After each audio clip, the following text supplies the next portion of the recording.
ଶ୍ରଦ୍ଧାର ଅଞ୍ଚଳ। ଏଠି ମୁଁ ଯେବେ 55 ନମ୍ବର ୱାର୍ଡର Dumuduma first phase, second phase, 4 phase, 5 phase, Subhash Nagar ବସ୍ତି, ପାତ୍ରପଡ଼ା, ଭବାନପୁର ଗ୍ରାମ, KN9, ଉଦୟଗିରି ବିହାର, ଏମସି ନଗର, ଏଇଠୁ ମହାଦେବ ନଗର, ଏଇ ଅଞ୍ଚଳକୁ ନେଇକି ବିରାଟ ଅଞ୍ଚଳ ମୋ ୱାର୍ଡ ଗଠିତ ହେଇଛି। ଏଇ ଅଞ୍ଚଳରେ ମୁଁ କର୍ପୋରେଟର ହେଉଥିବାରୁ ମୁଁ ବହୁତ ଧନ୍ୟ ମନେ କରୁଛି। ଏଇ ଡୁମୁଡୁମା ବାସୀ ମତେ ଯୋଉ ସ୍ନେହ ଆଦର ଦୀର୍ଘ 4 ବର୍ଷ ହେଲା ଦେଇଛନ୍ତି, ତାଙ୍କ ପାଖେ ମୁଁ ଚିର ଋଣୀ। ଆଜିର ଯୋଉ ପ୍ରୋଗ୍ରାମ ମୁଁ ଆକ୍ଚୁଆଲି ସତ କଥା କହୁଛି, ମୁଁ ଜାଣିନଥିଲି ଏଭଳି ପ୍ରୋଗ୍ରାମ କରିଛନ୍ତି। ମୁଁ ପ୍ରତିବର୍ଷ ଆସେ, 100-200 ଲୋକ ରହନ୍ତି, ମୁଁ ଏଠି ଜଳ ଛତ୍ର ଉଦ୍ଘାଟନ କରିକି ଯାଏ। କିନ୍ତୁ ଆଜି ଗୋଟେ ବିରାଟ ପଟୁଆର ସେମାନେ କରିଛନ୍ତି, ତାଙ୍କୁ ମୁଁ ଧନ୍ୟବାଦ ଦଉଛି। ଏତେ ଖରାରେ ସେ ନ ମାନି ସେମାନେ ବହୁତ ସମୟ ମତେ ଟିକେ ଅପେକ୍ଷା କରିଥିଲେ।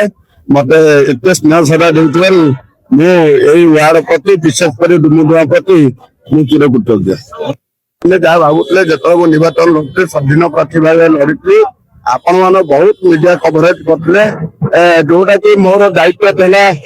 ମତେ ଆପଣ ମାନେ ପଚାରୁଥିଲେ ଯେ ଆପଣ ଯଦି ସ୍ୱାଧୀନ ପ୍ରାର୍ଥୀ ହେଇକି ଯାଚିବେ କଣ ୱାର୍ଡର ଡେଭଲପମେଣ୍ଟ କରିବେ। ମୁଁ ସେଟା ପ୍ରତିଶ୍ରୁତି ଦେବି। ଆଗ ମୋର ରହିବ ଡ୍ରେନ, ରୋଡ, ପାଣି, ଆମର ସୁରେଜ ଇତ୍ୟାଦି ଇତ୍ୟାଦି ଯୋଉଗୁଡା ସବୁ ଡେଭଲପମେଣ୍ଟ କାମ ବାକି ଥିଲା, ତାକୁ ଉପରେ ଲାଇଟ୍ ଉପରେ ବି ମଧ୍ୟ ଫୋକସ ହେଲା। ଆଉ ହେଇଛି ବହୁତ ଡେଭଲପମେଣ୍ଟ ହେଇଛି। ଆପଣମାନେ ଜାଣିଛନ୍ତି, ମୁଁ ସବୁ ଜିନିଷ ପାଇବିନି। ଏବେ ବହୁତ ପୁଣି ଚର୍ଚ୍ଚିତ ସେଇ ସବୁ ପର୍ସନ ଇଲେକ୍ସନ ତ ମୋର କିଛି ଯାଏ ଅଛି ନାହିଁ। ଇଲେକ୍ସନ ଲୋକଙ୍କ ପ୍ରକୃତରେ ଯେହେତୁ ଡୁମୁଡୁମା ଅଞ୍ଚଳରେ ମୁଁ ନୂଆ ହେଲି, ମୁଁ ଯେତେବେଳେ ଇଲେକ୍ସନ ଲଢିଲି ଏତେ ଭଲ ପାଇବା ମାନେ ମତେ କିଛି ଲୋକ ଜାଣିନଥିଲେ। କିନ୍ତୁ ବିଗତ 4 ବର୍ଷ ଭିତରେ ଯୋଉ ଭଲ ପାଇବା ଯୋଉ ଡେଭଲପ ହେଇଛି, ସେମାନଙ୍କୁ ବି ଆପଣ ମାନେ ବୁଝିଥିବେ।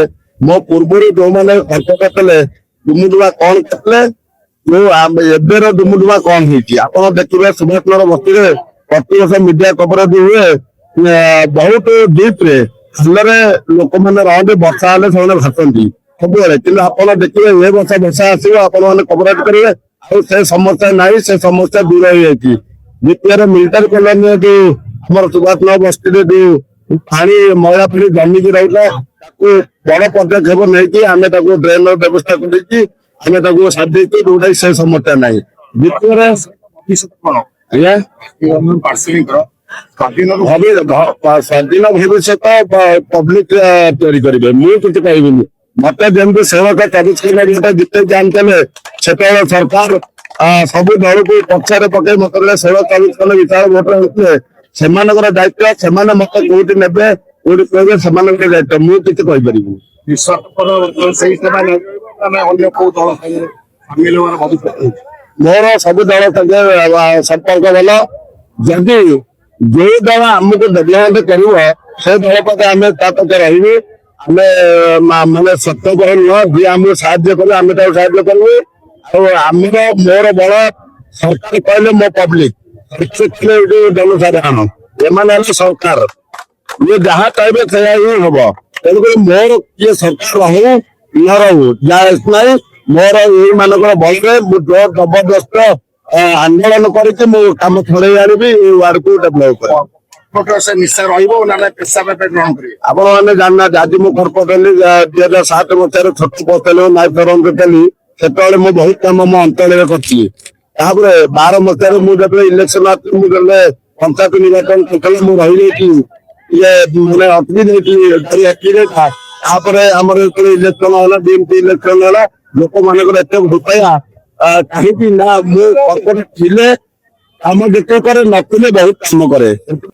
କେତେ ମାତ୍ରାରେ ମାନେ ଉତ୍ସାହିତ ହେଇଛନ୍ତି ଏସବୁ ଭଲ ପାଇବା। କାହିଁକି ନା ଡୁମୁଡୁମା ମୋ ପୂର୍ବରୁ ଯୋଉ 4 ବର୍ଷ ପୂର୍ବରୁ ଡୁମୁଡୁମା ତାଠୁ ନକ୍ସା ବଦଳିଛି, ଡୁମୁଡୁମା ରୂପରେଖ ବଦଳିଛି। ଆପଣ ମାନେ ବୁଝିପାରିବେ, ଡୁମୁଡୁମା ଯାହା କହିଲେ ତାଠୁ ଏଇନା ବହୁତ ଆଗକୁ ଯାଇଛି। ବହୁତ ଡେଭଲପମେଣ୍ଟ କାମ ମଧ୍ୟ ଐତିହାସିକ କାମ ଡୁମୁଡୁମାରେ ହେଇଛି। ସେଥିପାଇଁ ଇଏ ଯୋଉ ପବ୍ଲିକଙ୍କର ଯୋଉ ସମାଗମ ହେଇଛି, ଏ ସବୁ ଭଲ ପାଇବାର, ଇଏ ମୁଁ କାହିଁକି ଟଙ୍କା ଦେଇକି କାହାକୁ କିଣା ବିଚାର ପବ୍ଲିକ ନୁହନ୍ତି। ମିଲିଟାରୀ କଲୋନୀ ଆମର ଏଇ ଅଞ୍ଚଳକୁ ମହାଦେବ, ଆମର ଯୋଉ ବସ୍ତି ଅଛି, ମହାବୀର ବସ୍ତି, ମଙ୍ଗଳା ବସ୍ତି, ଏ ଅଞ୍ଚଳରେ ସବୁ ଲୋକମାନେ ଆସନ୍ତି ସବୁ